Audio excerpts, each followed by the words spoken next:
I still want to share maybe from experience. We are not here to argue or debate, as Anao said. I think it's very important, just 109 of us should be working together in such a way that we will speak with one voice. And we are not here to allocate money. We are here to just receive report. And further we don't appropriate. We further receive report and then make recommendation to the whole committee of whole to decide what should be done. So please, save this thing.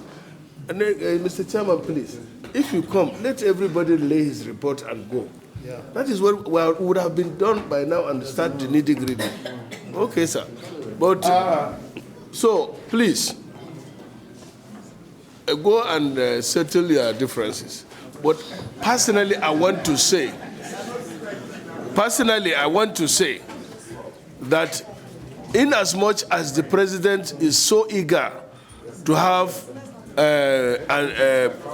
Ajakuta back on stream, and the distinguished colleagues Natasha here has said also, but let us not make the previous mistake severally of having government people asking for money just for them to go and embezzle the money, and then because they know in Nigeria you can embezzle money and then you go on bail on self and nothing will happen.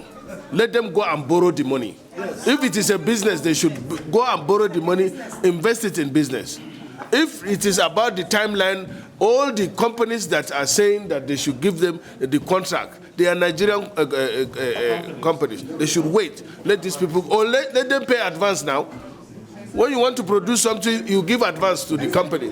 So they start production. If they produce 50, if you want 100, you pay them for another 50. Let them be serious. Please. Yeah, that's my opinion personally. Thank you.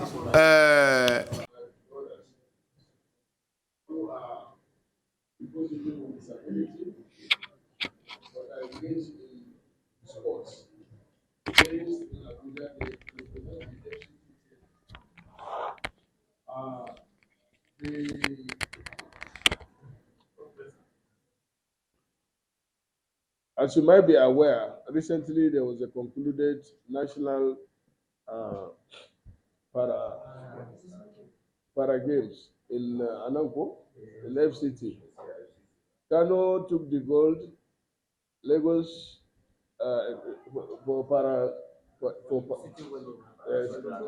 and then Lagos will present themselves and the silver medal they got. Then I asked them to come to the National Assembly, and actually the purpose for you is to make it in the news, because the one that has passed was not broadcasted enough. These are people living with disabilities that they need to be encouraged, they need to be publicized, so that it will give others that are roaming the streets a kind of encouragement to be involved. Because you are disabled means does not mean that's the end of life.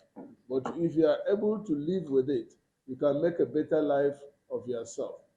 Out of when we met with them, I engaged them. Most of them are married. Most of them have gone to school. Most of them are into small business to access grants that they will use to do their business. If you see the shoes, why they can use if you see the shoes that he makes with his hand, he brought samples to my house. I didn't know today I would have worn one of them to come and show you. They are very industrious. Actually, there is no ceremony or anything about it. It's just that they have the silver medal, as you can see, they are all wearing. So I want to crave their indulgence now to go downstairs, or if you think it's okay, we take picture here. We go downstairs by the list and take pictures. Any question? Don't ask me any controversial question.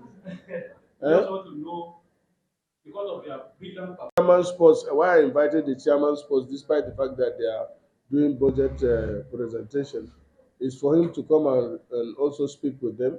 What he said now, we are going to join hands to make sure that there is adequate provision in the 2024 budget to kind of encourage them. We are thinking of exposing them to international competition.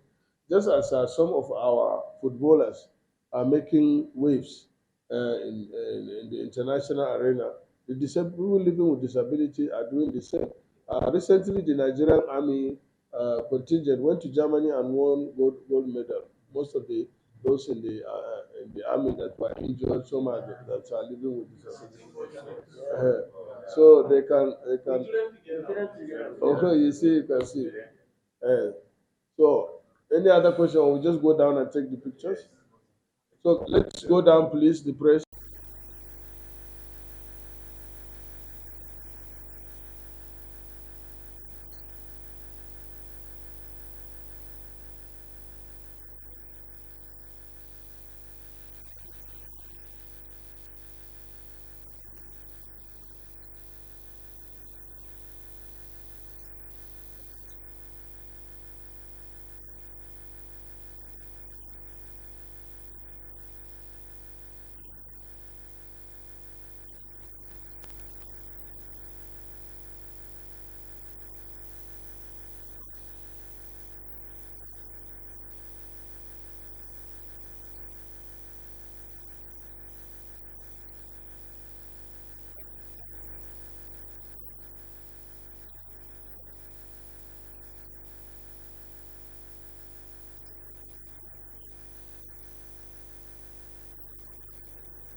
But you can all agree with me, especially those senators that have been here previously, that this is not a chamber.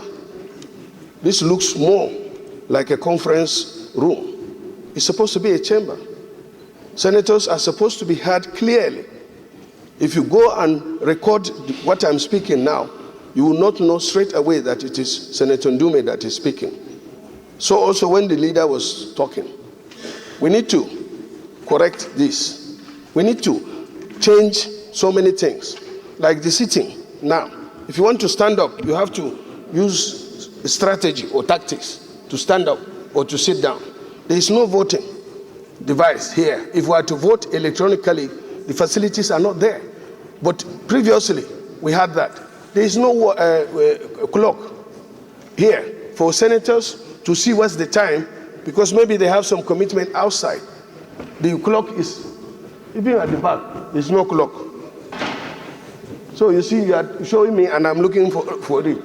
Where is it? Oh, this clock. Distinguished colleagues. Okay, if you look at it from here, it's not even clear. There used to be a big one, but this is a very serious observation. As you speak to, go and check the record. If you play it back, you cannot say it is Senator Goswill Opabio is speaking. You have to listen clearly, and then. But it's supposed to be very. The audio is supposed to be very clear. And as I said, most importantly, these seats. Before, the seats were better. You have where you can put your document conveniently, make your contribution. But right now, the chamber is echoing. So I feel, and then lastly, the seating arrangement, since day one, there has been complaints here and there. But it's clear, the rules state, it is strictly on seniority. You have some seniors misplaced. All this should be corrected. Please. Thank you, distinguished colleagues, Mr. President.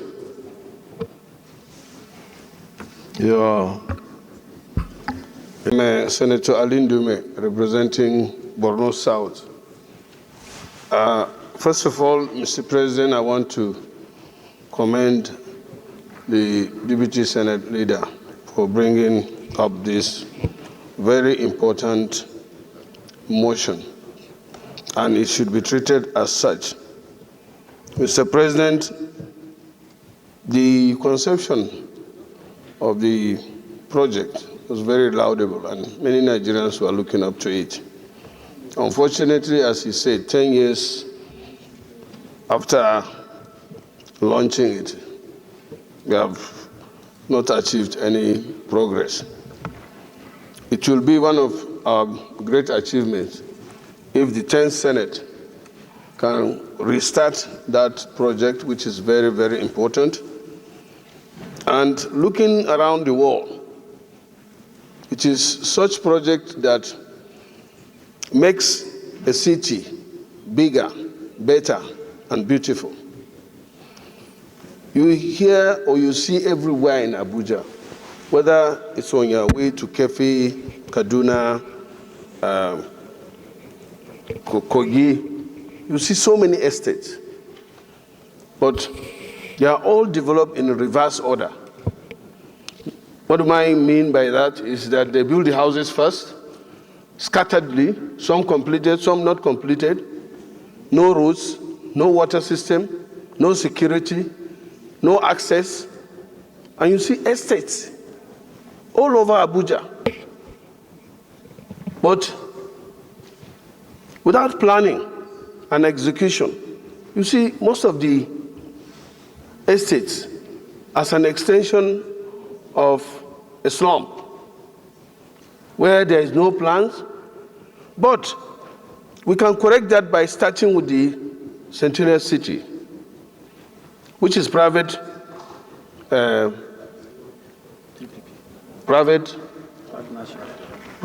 partnership project, as you call it. But it has been stalled because of this interest or whatever. I agree solely that the committee on FCT, I don't think there's a need to have an ad hoc committee. I don't support this idea of any issue that comes up, you set up ad hoc committee. Why did we give the committees responsibility then? Our committees are based on capability of our colleagues. So unless the issue at stake cannot be properly placed, it's neither here nor there, then you set up an ad hoc committee. But since we have committee on FCT, I think they should be charged with that responsibility. Unfortunately, the chairman of committee on FCT is an expert. He was working in FCT all his life. And I think he's part of this scattered estate something. So now he can see the difference himself and make a proper decision by finding out. In fact, now if you ask him why did this fail, he will be able to answer you because he was there as Director Treasury FCT. Having said that, Mr. President, I want to emphasize, if we do this and it takes off, it will be a big achievement to the 10th Senate. And by God's grace, if there is significant progress in that project, everybody will remember, or anybody that sees that project will also remember the 10th Senate. Let me conclude, sir, by giving an example. Cairo is in every aspect, level with Nigeria. I don't know whether you have gone to Egypt lately. There's what they call the New Cairo. And now they are doing the second phase, that is the New Cairo second phase. In New Cairo, you even have the military formation, police formation, 5-star hotels, 3-star hotels, shopping mall, estates of all class, high class and lower, in one place, outside Cairo. Now, it's being completed and near occupation. The new third Cairo has everything, including new National Assembly, new presidential lodge, 5-star hotel, American city, Chinese city, within one environment. And it's, I think, about 15 to 20 kilometers out of Cairo, connected with speed train, that you can be in the old city in 10 to 15 minutes. Even the president is moving there. And let me say that it started 10 years ago exactly, because Sisi. But you can all agree with me, especially those senators that have been here previously, that this is not a chamber. This looks more like a conference room. It's supposed to be a chamber. Senators are supposed to be heard clearly. If you go and record what I'm speaking now, you will not know straight away that it is Senator Ndume that is speaking. So also when the leader was talking, we need to correct this.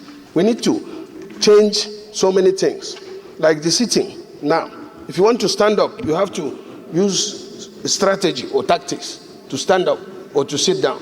There is no voting. device here. If we are to vote electronically, the facilities are not there. But previously, we had that. There is no clock here for senators to see what's the time, because maybe they have some commitment outside.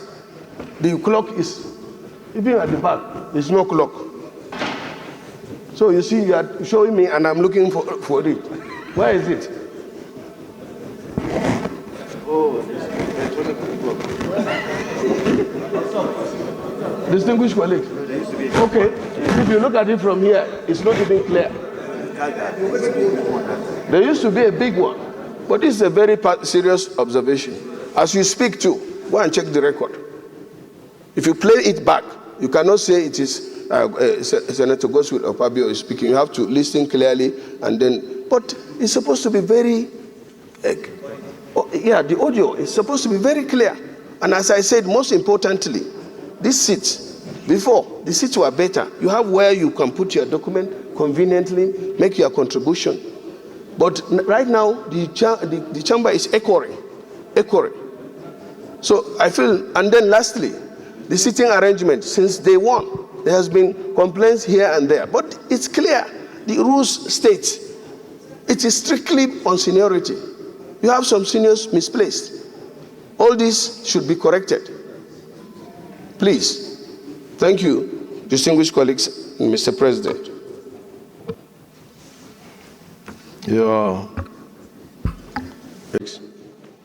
I'm Senator Mohammed Ali Ndume, representing Borno South. Our colleagues have spoken.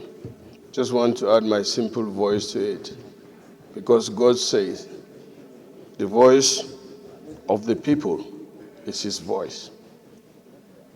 Obone Onu was a very good man, very gentleman. As the previous colleagues said, he was our national chairman of the ANPP, and he led the ANPP into alliance. He's one of the few Nigerians that I have known, I've seen, I've interacted with, that sacrificed his personal interests for national interests. That was clearly exhibited, as Senator Goji said, when he agreed to step down. When Nigerians are desperate to get PDP out, he stood down in the interest of the nation so that we'll have a better alliance that will be able to match. As I said, he was a complete gentleman. He was our national chairman when I decamped to PDP on sabbatical. He tried to keep me in ANPP then.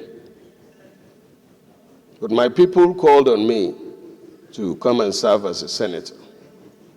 He did everything to reconcile between me and my governor then. At the end of it, in my absence, he negotiated with my governor to allow me to contest for House of Rep. I was almost buying into it, but our people insisted that I should contest for the Senate. As at that time, we had no councillor in Borno State. PDP had no councillor in Borno State. Then I went back to him and told him that I would be willing to go back to the House, but my people want me to be in the Senate. It was then he reminded me of the word I started, that the voice of the people is the voice of God. Follow what your people say. He was a very strong Christian. And he said, though you are a Muslim, I want to pray for you before you leave. And he prayed for me in his office. And he said, go, you will prevail, because God will be with you. And I won. I came back to him to thank him for his fatherly advice. And he told me one thing, that he is not comfortable with ANPP anymore, because injustice has invaded the ANPP. But he has a feeling that he will conduct the burial ceremony of ANPP. And that was what happened in Zamfara. May his gentle soul rest in peace, and may we learn a lesson from what we are doing today. Do good, and good will follow you. Thank you, Mr. President. Distinguished Senator Webwe. And distinguished colleagues, first I want to start by commending the chairman of the committee for a job well done. Mr. President, this is one of the critical time and moments that we have opportunity to deal with a problem that is silently or even loudly killing our youths and the country. And these laws that we are now trying to pass must be strict enough in order to discourage importation, sales, peddling of drugs that is killing our youths and destroying our community. When we come to the close-to-close consideration, but before then, I want to call the attention of our colleagues. This amendment is supposed to toughen the laws against drug trafficking or use. Therefore, Section 11 of the proposed bill, Section 11, distinguished colleagues, go to that, was the original submission. It's supposed to be toughened in order to discourage the... So, I am surprised that the committee is recommending a softer punishment. It was a life imprisonment. In fact, we should change it to death sentence. This is practiced everywhere in this country that are serious about dealing with drugs. So when we come to take it close by close, please, distinguished colleagues, let's change that Section 11 to read death sentence, whether by hanging or whatever. This is why I am, as we go along, my other observations, but please, distinguished colleagues, let's show seriousness in this 10th Assembly that we have opportunity to look at the law. Thank you. Thank you, Chief. I didn't want to stop you because you are the Chief. When I made the presentation, I did that deliberately to lay a foundation to my colleagues. Distinguished colleagues, in the original bill, that is 11, Section 11, importation, etc. of cocaine, heroin, or similar drugs. Any person who, without lawful authority, A, imports, manufactures, produces, processes, plants, or grows the drugs popularly known as cocaine, LSD, heroin, or any other similar drug shall be guilty of an offense and liable on conviction to imprisonment for life. That is the original one. So since we want to amend this law to be more effective, then the punishment should be harder. So I am proposing that instead of imprisonment for life, it should be to be sentenced to death. I so move.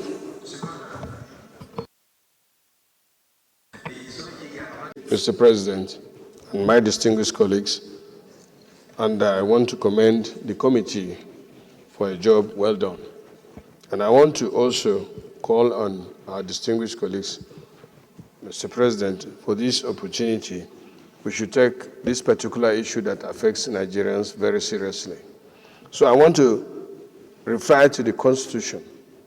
The Constitution says clearly that any other law that is inconsistent with the provision of the Constitution, this Constitution should prevail, and that law shall be to the extent of the inconsistency be void.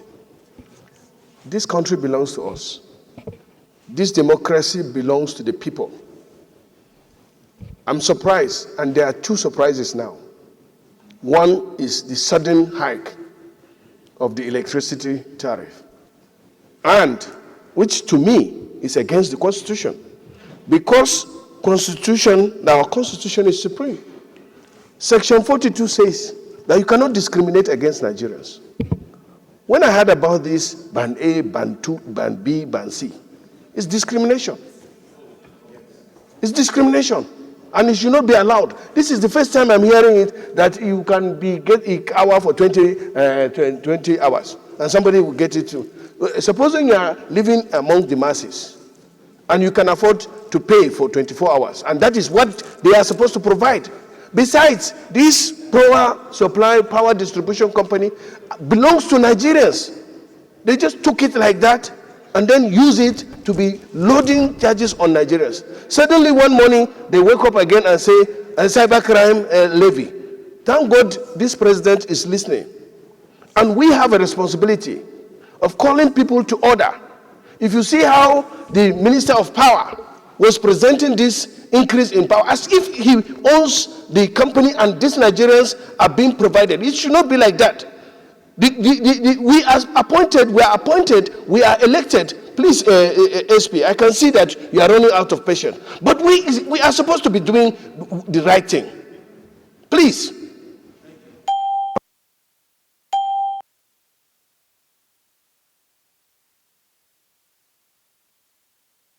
We must commend when somebody does a good job and gives us a leadway, we should follow. I'm happy. It's only that he ignored another group. There should be Banji, and I belong to that group. Ban generator and renewable energy, because we don't see the light anywhere. So let's take this issue of power so that it doesn't come up. Nigerians are getting too much shock unnecessarily. Somebody will just wake up and say and get a crazy idea that, increase the power this thing, and you go there and announce it. No, it should go through the National Assembly. That's why we are here. We are representing the people, and anything that affects the people should be before the National Assembly before you do it, please. And so let us not like this now. If we start discussing this very important matter, you say, 10 minutes, 2 minutes. No. In the U.S. Senate, if a senator stands up to speak, you don't tell him round up until he leaves the floor. That is how it's supposed to be. Please.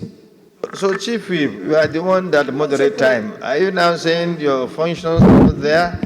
We need to regulate our procedure, and part of the regulation is to give allotment to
Mohammed Ali Ndume, representing Borno South.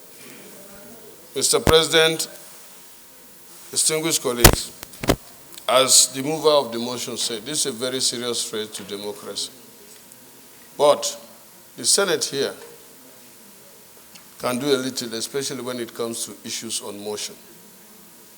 If we do a motion here, whatever prayers we adopt are more of advisory. It has no teeth. The best thing under these circumstances, as he rightly said, is a breach of the Constitution. When there is a constitutional breach, the appropriate place to go is court. I will suggest that my distinguished colleagues and my distinguished colleague take this up with the appropriate court.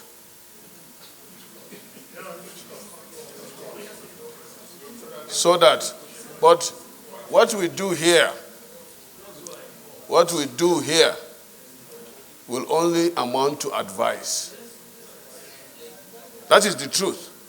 We must accept that that is the truth. Most of the governors, as it is now, I think about 16 state government is run caretaker right now, which is illegal, unconstitutional. But they get away with it. Even the governors here that we have here, I hardly think of anyone that did not have caretaker in place, which they know is illegal. Adam said he met one and he allowed it to go on. I don't know whether you had an uncommon one by not having a caretaker. But most of the colleagues here who are governors are guilty of that too. So the best thing, is to condemn such action because it's undemocratic. But in order to give it more strength, is to approach the court. Once the court declares that such action is illegal, then we have solved the problem. Unless we have to amend the Constitution again further. But the Constitution is already clear that there is no provision for caretaker in the Constitution. It's a strange thing in the Constitution. Yet the governors go ahead to caretaker. So, therefore, as you said, but then what we now do is, if we agree that the Ministry of Finance should not release the money to them, I think that's the only option that we have here as a National Assembly, since we have constitutional oversight responsibility over the... So, in the prayers, maybe we should emphasize that anybody that has caretaker put in place, his money should be kept aside until democratically elected local government takes over. I think that will help solve the problem. Well, it's not even something to be debated tomorrow. But by way of advice to our colleagues, we have said it, that this debate is not looking at the details of the budget, but general principles, so that we can, because we have a challenge of time, 30 days or less, to get done with this budget, so that we remain within the January-December budget. You have said it all, and distinguished Senator Ashiru also highlighted some of those. So I beg of my colleagues that will speak after me to shorten the debate, because most of it is the principles. What is the purpose of government? The security and welfare of its citizens. And that is even the main crux of the matter. Mr. President said attention will be paid to security, job creation, and poverty reduction, and they are appropriately allocated the right amount. Well, the non-recurrent expenditure is of concern, but as we go along, that tells each department or the committee to look out and oversight properly. Social investment has been given 534 billion. Debt service is of concern too, and that's why we need to look at the debt of the country with the view to doing something, maybe to renegotiate or do something. The capital expenditure has gone up first in the history. It crossed the 30% borderline, is about 30.2%, which is very impressive. Now, the deficit also is of concern, but it's commendable since deficits have been pulled down from 13% in this year to 9.18% next year.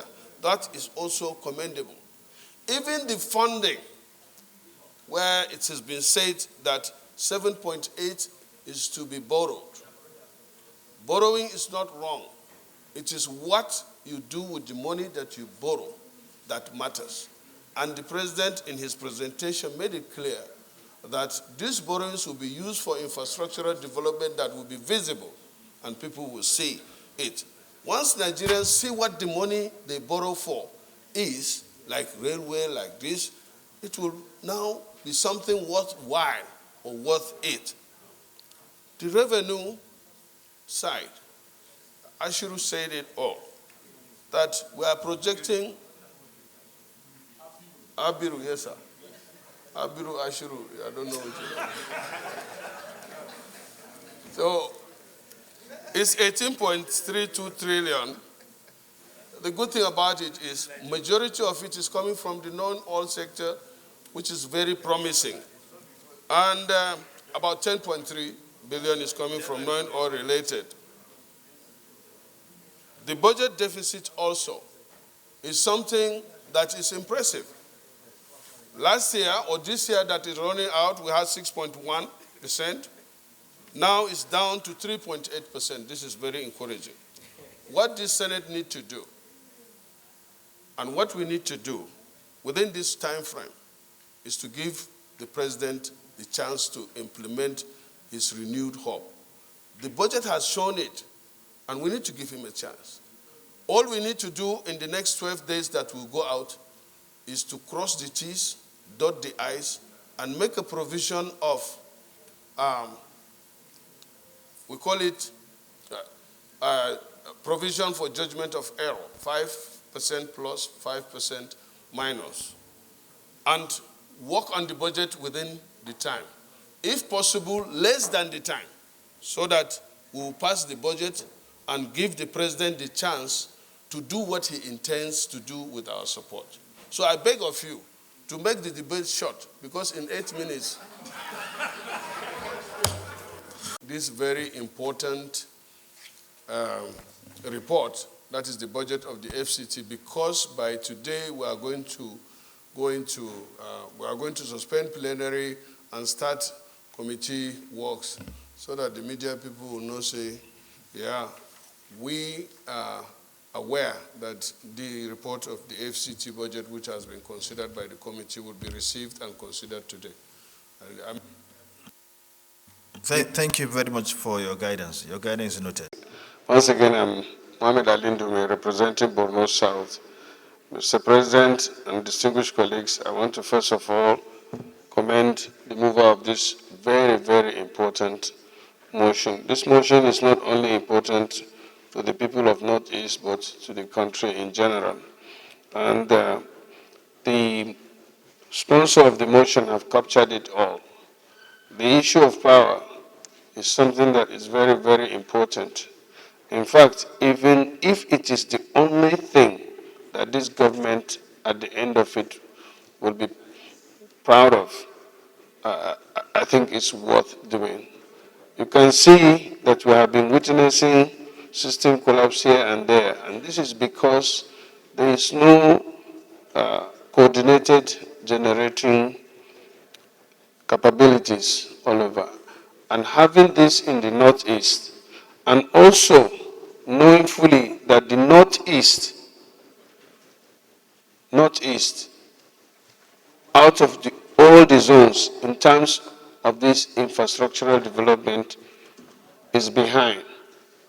And the issue of Mambila is of concern to all, because it's linked to power, and power is very, very important and critical at this time in the country. And I'm happy that the sponsor have amended the prayers to be very specific.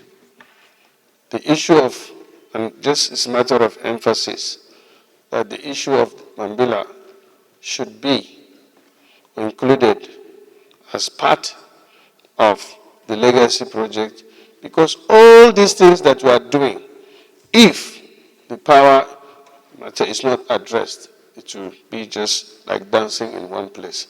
So I want distinguished colleagues to support, as I can see the anxiety of this very important motion, so that the government, I'm very sure it's a listening government, will definitely do something about the issue of the Mambela project, which should take off. There is a small item in the budget, but that is not enough. It should be out of it, and special funding should be done for it. Thank you, Mr. President. Well, Mr. President and distinguished colleagues,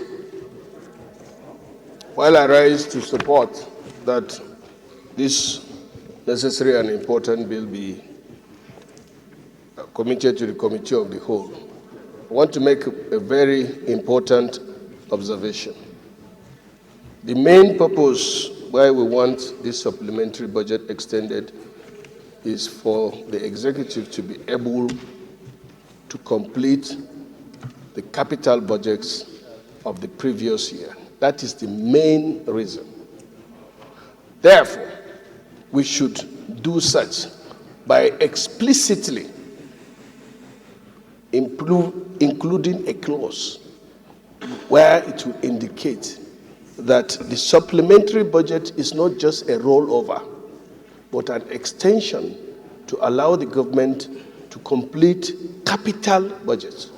I have a reliable information that once we pass this budget, and it has been practiced, recurrent and current expenditures are being incurred in the name of that extension. And that breeds corruption. So we should, in passing the budget, put a clause that those to be employed, the projects to be implemented are purely that of capital, or maybe selected recurrent, if any. But if we do it blankly like that, I have reliable information that items that are recurrent in the previous year budget are being implemented because there is a blank check given to them. Distinguished Senator Ojus Okalu. Things like this can come up with errors from Mr. President or wherever. It is part of our job to look at these things and make the corrections. There is nothing like Ardundu. It's Argungu. And we should correct it as such. He's the chairman of police of the Senate Committee. That is his name. I know him. His name is Argungu. Hashim. It's simple now.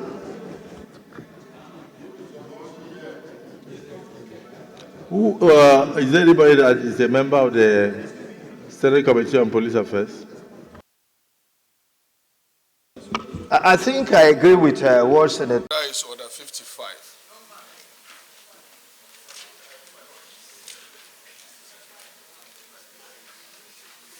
You may read.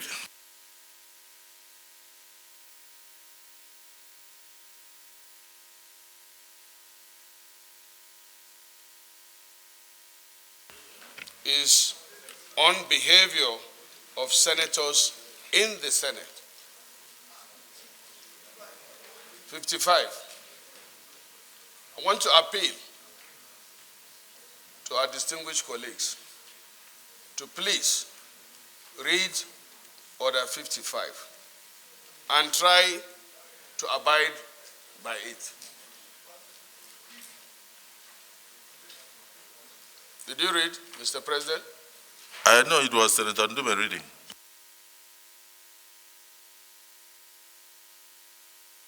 It's Order 55. And I believe everybody has it. I want you to also read, Mr. President. Order 55 rule. 1, 2, 3, 4, 5, 6, 7, 8, 9, 10, 11, 12, and finally 13. Thank you. So Is it the view of the Senate that the Senate President should proceed to read Order 55? Those who are in support of his proposition say aye. Those who are in support that the Senate President should read out up to these states and say aye.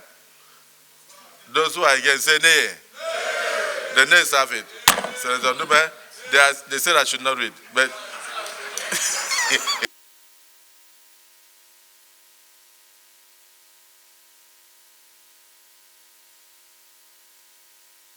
Senator Ndume, you may proceed to read.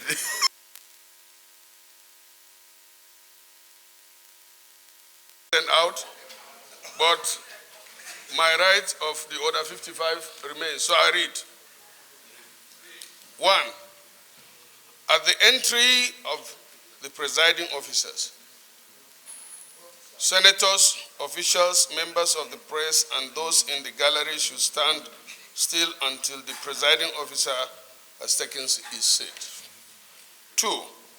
During a sitting, all senators shall enter and leave the Senate with decorum. 3. Every senator, when he or she comes into the chamber, shall take his or her seat, and should not at any time stand in any of the passages or gangways. 4.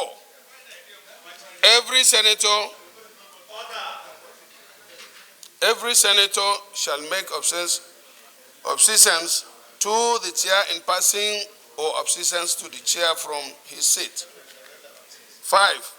Senators shall not cross the floor of the Senate unnecessarily or sit in a place allotted to any other senator. And 6. Senators shall take care not to pass between chair and any senator who is speaking, or between chair and the mess. And 7. When the Senate President is putting a question, no senator may walk out of or across the floor of the chamber. 8. Senators shall not read newspapers or magazines in their places, and shall only read such books and letters as may be connected with the business of under debate. 9. When a senator is speaking, no senator may converse aloud or make any noise or disturbance to interrupt him. 10. During a sitting, all senators shall be silent and shall confer only in undertones. 11. No senator is allowed to smoke, chew, or drink upon the floor of the Senate. And 12. No senator may interrupt another senator while speaking, unless to call attention to a point of order or privilege suddenly arising. B. To call attention to want of a quorum. And C. To call attention to the presence of stranger. D. To move a closure motion. Or E. To move that the business of the day be called on. And finally, senators shall attend the sitting of the Senate properly dressed in non-tradition and formal attires.